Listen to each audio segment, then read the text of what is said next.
आणि आपण अहेतुकी कृपा करून भगवंतांच्या सेवेसाठी मला या भौतिक संसारातून उचलून तुम्ही भगवंतांच्या चरणावरती एक धुळीचा कण म्हणून ठेवलेला. बरोबर प्रार्थना करतो पण त्याला भूतशुद्धी म्हटली जाते. आणि त्या भूतशुद्धी केल्यानंतर आपल्याला गुरूंची कृपा प्राप्त होते आणि गुरूंच्या आशीर्वादाने आपण भगवंतांची सेवा करण्याचा फक्त प्रयत्न करतो. तसं भगवंतांच्या कुकिंग विषयी आपण ऐकत होतो, भगवंतांच्या राजभोग कुकिंग विषयी, भगवंतांना भोग बनवण्याविषयी. तर तीही सेवा श्रीमती राधा राणींची आहे. आपण भगवंतांना भोग बनवण्याची आपल्याकडे योग्यता नाही, पण भगवंतांचे महान भक्त, भगवंतांचे महान प्रतिनिधी, प्रामाणिक प्रतिनिधी, गुरुजन, आचार्य ते आपल्याला सौभाग्य प्रदान करून देतात आणि भगवंतांच्या सेवेमध्ये आपल्याला लावतात. आता कुकिंग करणं हे श्रीमती राधा राणींचा अधिकार आहे. राधा राणी ज्यावेळी अगदी छोट्या लहान वयस्क होत्या त्यावेळी लहान मुलींसोबत खेळत खेळत त्यांनी एकदा मातीचे लाडू बनवलेले होते. कसले? मातीचे. आणि मातीचे लाडू बनवून ते खेळत होत्या आणि त्या ठिकाणून दुर्वासा मुनी चाललेले होते आणि दुर्वासा मुनींना त्यांनी ते लाडू दिले आणि दुर्वासा मुनींना सांगितलं खाऊन बघा. आता आपल्याला जर कोणी मातीचे लाडू दिले आपण खाणार का? खाण्याचं फक्त ऍक्शन करणार आणि टाकून देणार. माती आहे, लहान मुलं आहे तर देतायत खेळत खेळत घ्या प्रेमानं. तसं आपण करतो ना, खाल्ल्याचं नाटक करतो आणि फेकून देतो. तर म्हटले नाही, फेकू नका, खाऊन बघा, फार सुंदर आहेत, अगदी स्वादिष्ट आहेत. तर आता इतका फोर्स श्रीमती राधाराणीने केल्यानंतर हट्ट धरून बसल्यानंतर त्यांनी थोडासा स्वाद त्याचा बघितला आणि त्यांनी इतका आनंदित झाले की जगामध्ये असे कोणतेही स्वादिष्ट व्यंजन त्यांनी आजपर्यंत खाल्लेलं नव्हतं. मातीचे लाडू श्रीमती राधाराणींनी बनवलेले होते आणि ते इतके प्रसन्न झाले दुर्वासा मुनी आणि त्यांनी आशीर्वाद दिला. म्हटले आजपासून हे राधाराणी तुझ्या हातचा जो कोणी खाईल तो कधीही आजारी पडणार नाही. आणि ही बातमी कळाली कोणाला? यशोदेला. आणि यशोदा मातेला ही बातमी कळाल्यानंतर यशोदेनं ती योजना बनवली की दररोज भगवान श्रीकृष्णांसाठी, गोपाळांसाठी राधाराणी स्वतः कुकिंग करेल किंवा भगवंतांसाठी जो भोग बनवायची सेवा करेल. पण आता अविवाहिता स्त्री आपल्या घरी येऊन कुकिंग करणार किंवा घरी येऊन भोग बनवणार तर लोक काय म्हणतील याचाही विचार किंवा चिंता यशोदे मातेला होती. आणि म्हणून बरसाना आणि नंदगाव याच्या बरोबर मध्ये प्रेम सरोवर आहे. त्या प्रेम सरोवर मध्ये किचन सेटअप झालं आणि श्रीमती राधाराणी बरसानाहून यायची, तिथं कुकिंग करायची आणि यशोदा माता तिथं कुकिंग झालेलं नंदगावला घेऊन जायची. तर ती सेवा आपल्याला गुरूंच्या कृपेमुळे, आचार्यांच्या कृपेमुळे, वैष्णवांच्या कृपेमुळे आपल्याला प्राप्त झालेली. तसं भोग सुद्धा लावतात पुजारी. त्यामुळे भोग लावते वेळी सुद्धा आपण गुरूंना प्रार्थना करतो की हा भोग आम्ही भगवंतांना अर्पण करत आहोत. तर हे गुरुदेव आपण हा भगवंतांना भोग अर्पण करा. त्यामुळे आपली सगळ्यात महत्त्वाची चेतना त्या ठिकाणी स्थिर असणं आवश्यक आहे. सेवा करते वेळी गडबड, गोंधळ, घाई गडबड, लवकर जायचं, ऑफिसचा टाइम झाला, 5:45 वाजले, 6 पर्यंत होणार होता, अजून प्रसाद घ्यायचा बाकी आहे, अजून तुलसी आरती बाकी आहे. ही गडबड जर असेल तर होत नाही. आणि म्हणून जसं रस्त्यावरती सुद्धा लिहिलेलं असतं वेळेवर जा आणि सावकाश जा, वेळेवर पोचा. आपण जर लेट आलं सेवेसाठी तर तिथंच सगळ्यात मोठा पहिला अपराध चालू होतो. गडबड गडबड गडबड, मग आचमन न करणं, भूतशुद्धी न करणं, केले तर 24 आचमन केलं नाही तर 3 आचमन करून लगेच आत जाणं, वेळ नाही. तर सगळ्यात डीटी वर्षिपमध्ये 2 महत्त्वाच्या गोष्टी, एक तर वेळेचं बंधन आणि दुसरी स्वच्छता, शुची. वेळ आणि शुची या 2 गोष्टी अर्चा निग्रहांच्या सेवेमध्ये सगळ्यात महत्त्वाच्या सांगितलेल्या आहेत. आणि त्या दोघांचं जर आपण पालन केलं तर भगवंतांची सेवा सुरळीतपणे होऊ शकते. नंबर 2 की सगळ्यात आपण ज्यांची सेवा करत आहोत ती सेवा करते वेळी भगवंत त्या ठिकाणी उपस्थित आहेत हे जाणून सेवा करणे. कधी कधी ड्रेसिंग करताना भक्तांची कंप्लेंट असते, प्रभूजी कुठं कुठं पिना लागले, डोक्याला पिना लागले, छातीला पिना लागलेल्या आहेत. तर त्या पिना असं सांगितलेलं आहे की एकट्याला जर एकदा जर आपण चुकून भगवंतांना जर एकदा पिन लागली तर आपण 100 वेळा टोचून घ्यायला पाहिजे. किती? 100 वेळा. तर आपल्याला कळेल ते किती कष्ट आहे. तर भगवंत एकदा सांगत होते म्हणे की भगवंत आपल्या भक्तांसोबत आणि विशेष करून उद्धवासोबत भगवंत चर्चा करते वेळी उद्धवाला भगवंत म्हणाले, मला कष्ट होत नाही ज्यावेळी माझे शत्रू बाण आणि वेगवेगळ्या शस्त्रांद्वारे मला कष्ट देतात, पण त्याच्यापेक्षा जास्त कष्ट मला तेव्हा होतं जेव्हा माझेच भक्त मला पिनात असतात. आणि कुठेही मग ते छातीला मग तो हार सेट करण्यासाठी किंवा त्याला थोडं व्यवस्थित स्वरूप आणण्यासाठी किंवा थोडं डेकोरेशन करण्यासाठी. म्हणजे भक्त सांगत होते, प्रभूजी दर गुरुवारी जे ड्रेसिंग करतात, सायंकाळी आम्ही शयन सेवेसाठी येतो, जवळजवळ 50 पिना भगवंतांना लावलेल्या असतात. सांगा गुरुवारच्या भक्तांना, सेवा करणाऱ्यांना सांगा की पिना कमी लावायसाठी. तर आपण विचारच करत नाही. आपल्याला काय वाटते की आपण एका मूर्तीचं किंवा आपण एका डॉल तयार करत आहोत सुंदर दिसण्यासाठी. आपण भगवंतांना तयार केल्यामुळे ते सुंदर दिसत नाही, ते सुंदर आहेतच. आपण त्यांच्यावरती फुलं किंवा माळा दागिने घातल्यानंतर त्या फुलांची, दागिन्यांची आणि हाराची शोभा वाढते, भगवंतांची शोभा वाढत नाही. आपण जर कधी अशा माळा जसा भगवंतांना घातलेल्या आहेत, गुलाबी रंगाची, पांढऱ्या फुलांची अशी लांबच्या लांब माळ, कानामध्ये फुलं, डोक्यावरती फुलं जर आपण लावून रस्त्यावरती गेलो तर काय करतील लोक? दगडं मारायला चालू करतील. म्हणजे पागल झाला म्हणून दगडं मारतील. पण भगवंतांच्या सेवेमध्ये ती फुलं, ते असलेले दागिने, आभूषण, वस्त्र यांच्यामुळे भगवंतांची शोभा नाही तर भगवंतांमुळे त्यांची शोभा वाढलेली आहे. श्रील प्रभुपादांना विचारलं, प्रभुपाद स्वामीजी ही जी फुलं भगवंतांच्या चरणी आलेली आहेत त्यांचं भविष्य काय? तर प्रभुपादांनी सांगितलं, ही जी फुलं भगवंतांच्या चरणी अर्पण केलेली आहेत, ती फुलं ज्या झाडाची आहेत त्या झाडाला पुढचा जन्म मनुष्याचा प्राप्त होईल आणि ते मनुष्य जन्मामध्ये भगवंतांची भक्ती करून पुन्हा भगवंतांच्या धामी परत जातील.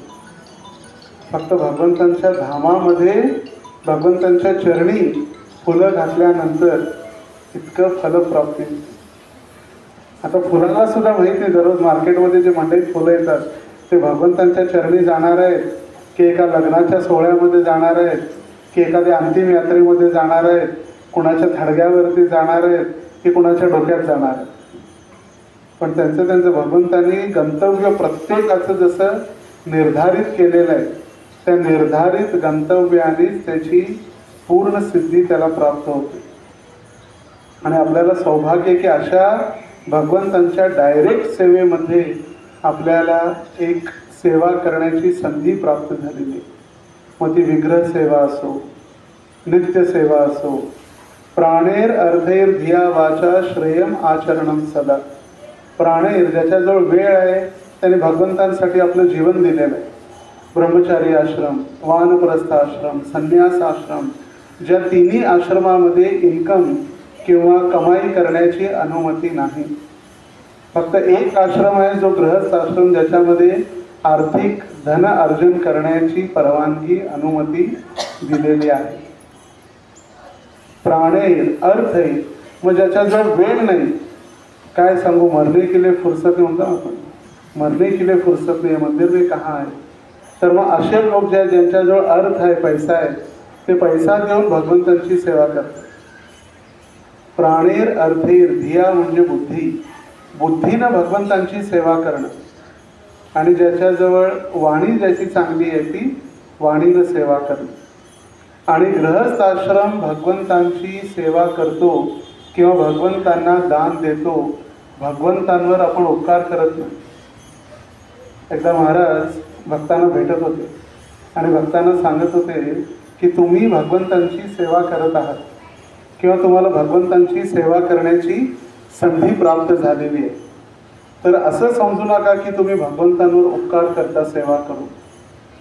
भगवंतांनी आपल्याला सिलेक्ट करून आपल्यावर उपकार केलेला आहे आणि आपल्याला सेवेची संधी दिलेली.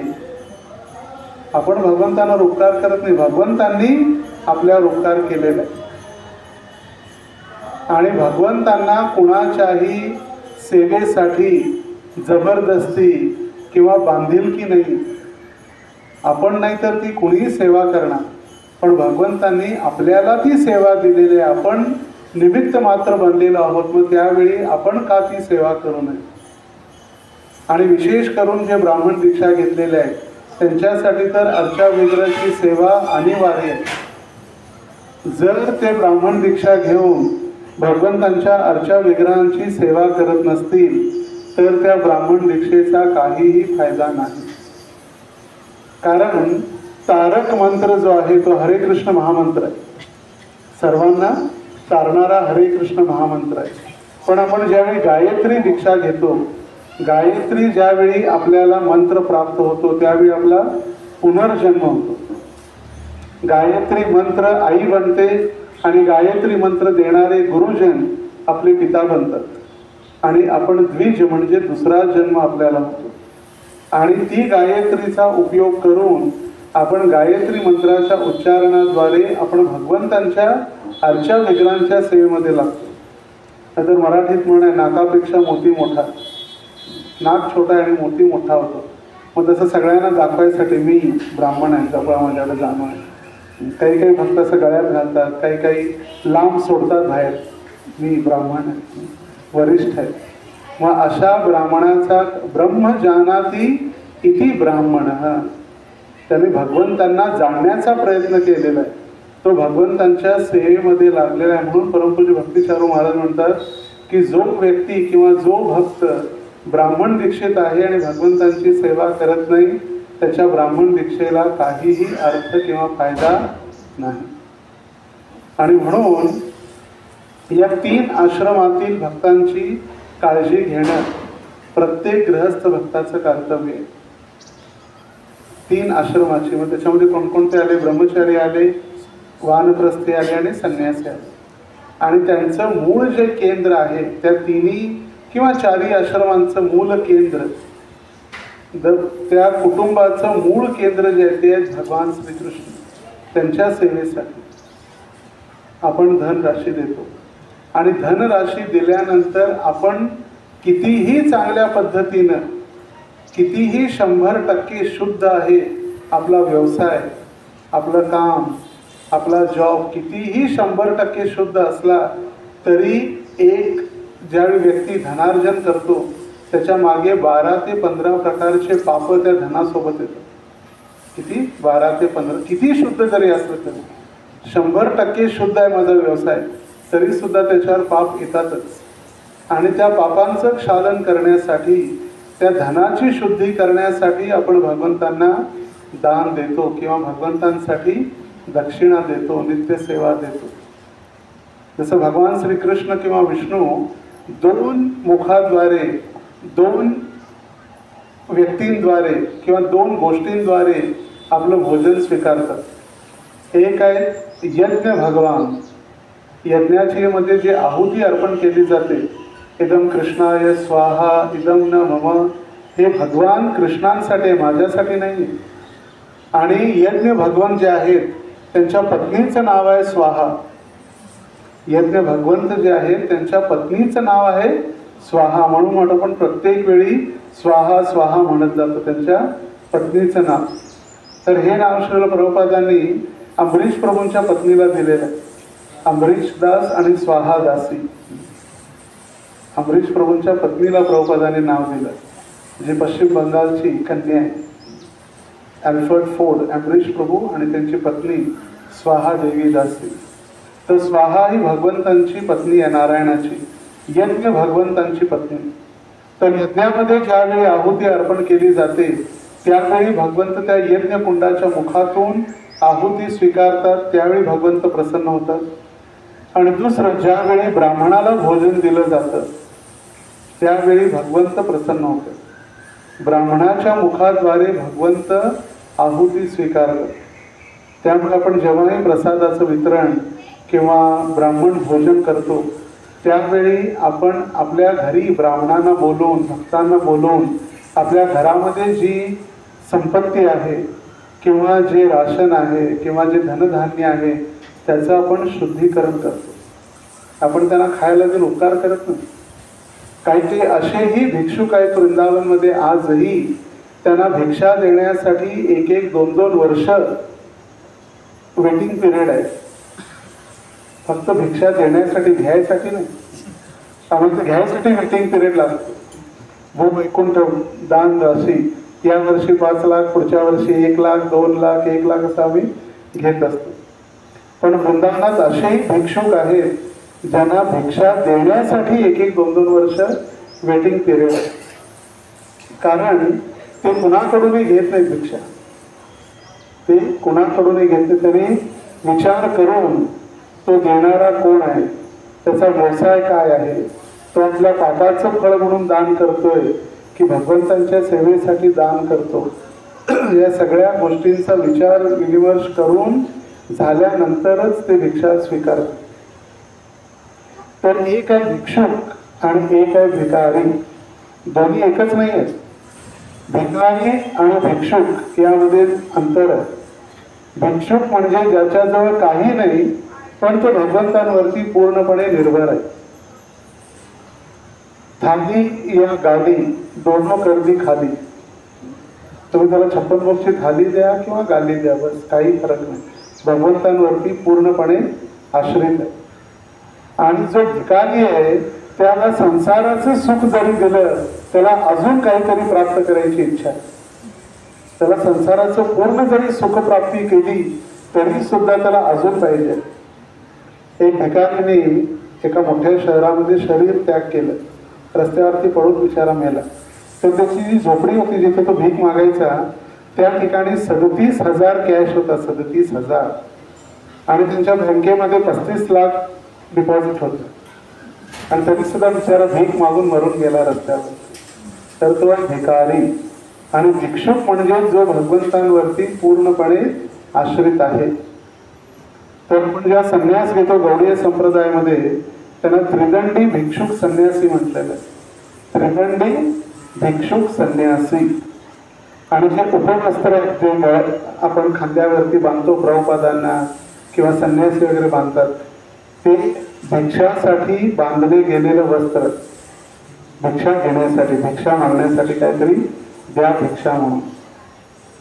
फॅशन म्हणून नाही, काय म्हणतो फॅशन म्हणून बांधतात असतील. तो भिक्षा मागण्यासाठी असं पदवी तो भिक्षा मागण्यासाठी भिक्षा देही. तर सुखदेव गोस्वामी सुद्धा वर्णन आहे की जे भिक्षा मागण्यासाठी किंवा नंबुकरी करण्यासाठी जायचे त्यावेळी एका घरामध्ये जितका दूध काढण्यासाठी वेळ लागतो तितकाच ते वेळ थांबायचे. जितका गोद वाहनासाठी वेळ लागतो तितकाच वेळ थांबायचे, दूध मागायचे, थोडं घेऊन निघून जायचे. तर हा एकच आश्रम आहे ज्यामध्ये भगवंतांच्या सेवेसाठी आपण दान करून आपली धनराशी शुद्ध करतो. तर प्रत्येक गृहस्थाचं कर्तव्य आहे की त्यांनी भगवंतांच्या सेवेमध्ये धनराशी लावून आपण किती धन देतो त्यापेक्षा भगवंत बघत असतात आपण किती आपल्याकडे लपून ठेवतो. 1 रुपयाची तो महत्वाचं आहे. भगवंत त्याच्यावरही कृपा करतील पण 99 रुपये लपून ठेवलेले त्याच्यावरती भगवंतांचं लक्ष किती आपल्याकडे ठेवलेलं आहे. आणि जेव्हा आपण भगवंतांना देतो त्यावेळी कधीही आपल्याजवळ कमी पडत नाही. भगवंत इतके दयाळू आहेत. आपण कथा ऐकली असेल, आपण कथा ऐकलेली पण आहे आणि त्या कथेचा प्रासंगिक सुद्धा बघितलेला आहे. जेव्हा भगवान श्रीकृष्ण हातामध्ये काही धान्याचे दाणे घेऊन आले आणि बाहेर येईपर्यंत काहीच नव्हते, 4 दाणे होते आणि त्यांनी फळवाळीकडून फळं घेतले आणि त्या फळवाळीच्या पूर्ण बुट्टीमध्ये अगदी हिरे, नाणी आणि सगळे हिरे जवाहरात होते, अलंकार. तिला बुट्टी उचलताना कळालं की इतके दागिने कसे काय ते भगवंतांना काही फळं दिल्यामुळे. तर एक छोटीशी कथा आहे. कथा का घटना म्हणू शकतो, घडलेली घटना. एक बिस्किट कंपनी आहे प्रिया गोल्ड. जसं पार्ले जी, ब्रिटानिया, तसं प्रिया गोल्ड म्हणून एक बिस्किटची कंपनी आहे. आणि ती कंपनी नोएडामध्ये त्याचं हेड ऑफिस आहे आणि त्याचे मालक वल्लभ प्रसाद अग्रवाल जे BP अग्रवाल, त्यांनी शरीर त्याग केलं कोविडमध्ये, पण ते नोएडा मंदिराचे स्टिअरिंग कमिटीचे चेअरमन होते. मग रथयात्रेसाठी, मंदिराची बांधकाम करण्यासाठी, टेम्पल हॉलचं कन्स्ट्रक्शनसाठी, जागा घेण्यासाठी त्यांनी धनराशी दिलेली. थांबले नाही. जागा दिल्यानंतर जागेसाठी 80 लाख, व टेम्पल हॉलसाठी, मंदिराच्या बांधकामासाठी, उत्सवासाठी, दरवर्षी रथयात्रेसाठी पण द्यायचे. 2014 नित्यानंद त्रयोदशीला मंदिराचं उद्घाटन झालं. राधा गोविंद मंदिर, इस्कॉन नोएडा. 14-15 फेब्रुवारी 2024 नित्यानंद त्रयोदशी 14 तारखेला. आता गुरु महाराजांनी विचार केला, आता मंदिराचं उद्घाटन झालंय आणि नोएडा अगदी मेन सिटीमध्ये, आणि या ठिकाणी आपल्याला एक गोविंदा उद्घाटन करायचं. आणि गोविंदा उद्घाटनासाठी जवळजवळ 1 कोटी धनराशी लागणार होती. किती? 1 कोटी. आणि 1 कोटी धनराशी लागणार होती. सगळ्यांना बोलवलं, 2-4 कार्यक्रम झाले, त्याच्यामध्ये 21-30 लाख कलेक्शन झालं. मग पुन्हा 70 लाख कमीच होते. हळूहळू काम चालू होतं, पण ते पूर्ण करण्यासाठी 70 लाखाची धनराशी लागणार होती. मग त्या सगळ्या स्टेअरिंग कमिटीला पूर्णपणे बोलवलं नोएडाला, आणि नोएडामध्ये असं ऑफिसमध्ये कॉन्फरन्स रूममध्ये सगळ्यांना बसवलं. सगळ्यांना महाराजांनी सांगितलं की येत्या जन्माष्टमीला पहिली श्रीकृष्ण जन्माष्टमी आहे आणि आपल्याला गोविंदजींना गिफ्ट द्यायचं आहे. काय? गोविंदा. गोविंदा गिफ्ट करायचं आहे. गोविंदला गोविंदा गिफ्ट द्यायचं आहे. तर आपल्याला 60 लाख कमी पडत आहे. तर त्या भक्तांनी हात वर केले, म्हणजे महाराज 2 लाख, 1 लाख, 2 लाख, 5 लाख असे 20 लाख झाले. तर कमी पडत होते किती? 40 लाख. तर वल्लभ प्रसाद त्यांनी ऑलरेडी 1-2 लाख, 5 लाख त्यांनी कमिटमेंट करून ते निघून गेलेले होते. जसं आज महाप्रसाद फीस्ट आहे, तर त्या दिवशी सुद्धा स्नॅक्स प्रसाद होता. मला आठवत आहे, कारण काय मंदिराचा अध्यक्ष होतो, कारण महाराजांच्या बाजूलाच होतो, सगळी कमिटीचे सदस्य वगैरे होते. आणि ते निघून गेले बाहेर. जेव्हा चढून जिन्यावरून उतरतच होते त्यावेळी महाराज म्हणाले, अरे वल्लभप्रसादजी गेले, त्यांना बोलवा, प्रसाद नाही घेतला त्यांनी. मग त्यांना बोलवलं, अरे प्रभूजी महाराज याद करे आपको, आइए प्रसाद दीजिए. तर समोसा एक होता, समोसा त्यांना दिला. आणि समोसा खात खात महाराजांनी त्यांना सांगितलं, वल्लभप्रसादजी, अरे हम तो सन्यासी, माझ्याजवळ हात केला, म्हटले तो ब्रह्मचारी, मैं सन्यासी हूँ, हम कहाँ जाएंगे अभी? 40 लाख कम पड़ रहा है, जन्माष्टमी जल्दी से आ रही है, जल्दी से इसका इंटीरियर डेकोरेशन वगैरह कंप्लीट करना है, आप ही दे दो 40 लाख, भगवान ने आपको दिया है. आणि ते म्हटले, महाराज जैसी आपकी इच्छा. आणि ते लगेच तयार झाले 40 लाख देण्यासाठी. तर ते अभिमानाने त्यानंतर प्रत्येक ठिकाणी, प्रत्येक मोठमोठ्या स्टेज इव्हेंटमध्ये, कार्यक्रममध्ये सांगायचे. म्हटले तर करोडपती लोक आहेत सगळे बसलेले. म्हणजे तुम्ही करोडपती आहात, कुणी लखपती आहे, कुणी करोडपती आहे.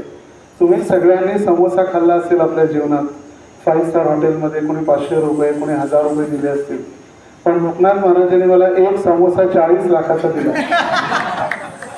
एक समोसा मला 40 लाखाचा दिला. म्हटलं मी उतरून गेलेलो, पण तर एक समोसा खायला बोलवला आणि बिल दिलं किती? 40 लाखाचं. आणि कधी थांबले नाही का त्यानंतरही कंटिन्यू देत राहिले.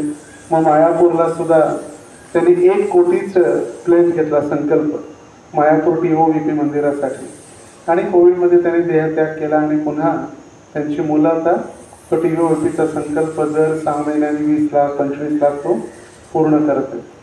तर भगवंतांना दिल्यानंतर कधीही कमी पडत नाही. देणाऱ्याने देत जावे, घेणाऱ्याने घेत जा. देणाऱ्याने फक्त देत जावं, कधीही कमी पडणार नाही.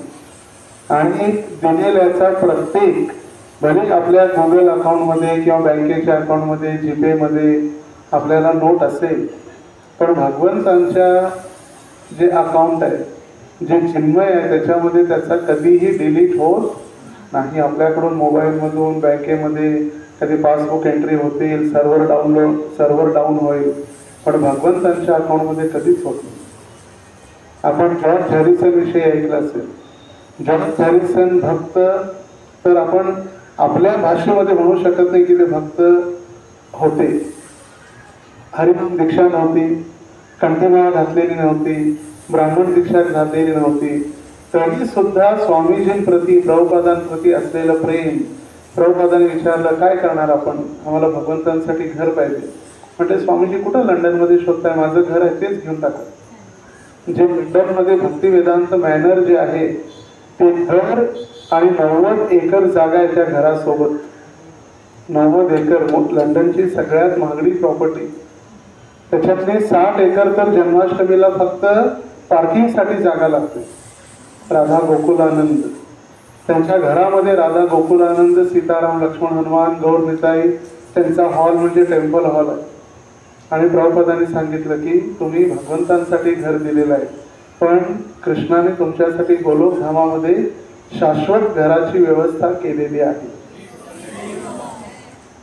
तर सर्वांना विनंती आहे की कृष्णचंद्राची सेवा आपण व्यवस्थित आर्थिक प्राणीर अर्थेर धिया वाचा सगळ्या पद्धतीनं करायचं. पैसे दिला तर तुमचं तुम्ही करा ना, पैसे पण आणि सेवा दोन्ही.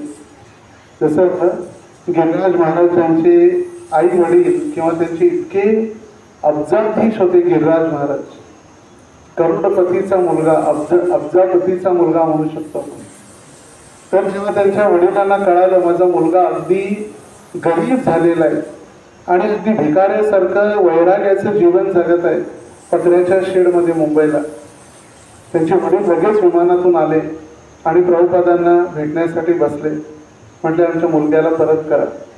म्हटले हे घ्या चेकबुक, ब्लँक चेकबुक आहे, जेवढी अमाऊंट लिहायची आहे तेवढी लिहा.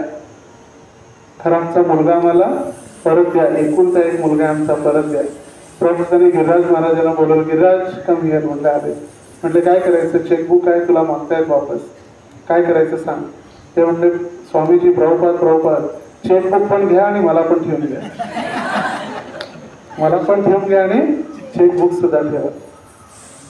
तर भगवंतांनी आपल्यावरती इतकी विशेष कृपा केलेली आहे आणि लवकरात लवकर आपल्याला हे अपग्रेड सुद्धा करायचे इस्कॉनच्या स्टँडर्डमध्ये. कृष्णचंद्र आता आउटपोस्ट आहे किंवा नामट आहे. नामट त्याला ऑफिशियल भाषेमध्ये आउटपोस्ट म्हटलं जातं. कालांतरानं याला एक्सटेन्शन 2 फुल टाईम भक्त आणि ब्राह्मण दीक्षित मॅनेजर, एक्सटेन्शनहून प्रिचिंग सेंटर प्रचार केंद्र ज्याच्यामध्ये 5 फुल टाईम भक्त, मग ते ब्रह्मचारी वानप्रस्थी फुल टाईम म्हणजे पूर्ण वेळ भगवंतांची सेवा करणारे, आणि एक ब्राह्मण दीक्षित मॅनेजर आणि कालांतरानं मग फुल फ्लेज ब्रांच. तसे तर 2 ब्रांच आहेत पुण्यात, 3 उत्तम नगर, राधा कुंज बिहारी आणि राधा वृंदावन चंद्र. तर असेच अपडेट होतात. पहिला सुरुवातीला नामट किंवा आउटपोस्ट, नंतर एक्सटेन्शन, नंतर प्रिचिंग सेंटर आणि नंतर फुल ब्रांच. तर जेव्हा एक्सटेन्शन होईल आपलं सेकंड स्टेप करायचं आहे. एक्सटेन्शन झाल्यानंतर आपल्याला इस्कॉन हडपसर किंवा इस्कॉन कृष्णचंद्र आपल्याला बँकेचं अकाउंट भेटेल. त्यामध्ये आपण धनराशी जमा करून तिथून खर्च करू शकतो, लाईफ मेंबर बनवू शकतो आपण. तर अशा भरपूर सुविधा प्रभुपादांनी आपल्याला दिलेल्या आहेत आणि ते सगळं करण्यासाठी, व्यवस्थित होण्यासाठी आपल्याला धनराशी, भक्तांची वेळ, भक्तांचं सानिध्य, भक्तांची शारीरिक मदत आणि आपलं सर्वांचं सहकार्य आवश्यक आहे. तर सर्वांनी एकत्रित येऊन आपल्याला कृष्णचंद्रांची सेवा लवकरात लवकर पूर्ण वेळ किंवा एक्सटेन्शन तयारी आपल्याला करायची. हरे कृष्णा कृष्णा कृष्णा हरे हरे, हरे राम राम राम हरे हरे. मला प्रोजेक्ट 15 मिनिटं बोलावे, जास्तच बोलू 15 मिनिटं. तर पुन्हा एकदा धन्यवाद आपल्या सर्वांचा. इतक्या मोठ्या संख्येनं आपण जवळजवळ 4:30 वाजल्यापासून एकत्रित आपण आहात आणि इतकी सेवा करण्याची इतक्या उत्साहानं सेवा चालू आहे. कृष्णचंद्र आमचे भक्त म्हणत होते सेवा फार चांगली चालू आहे, खर्च सुद्धा चांगला करतायत सगळे, हार फुलं वगैरे सगळे. तर पुन्हा एकदा आपल्या सर्वांचा आणि विशेष करून श्रीधर माधव प्रभू आणि त्यांच्या सर्व टीमचा धन्यवाद. श्री प्रभुपाद की अनंत कोटी वैष्णव वृंद की जय.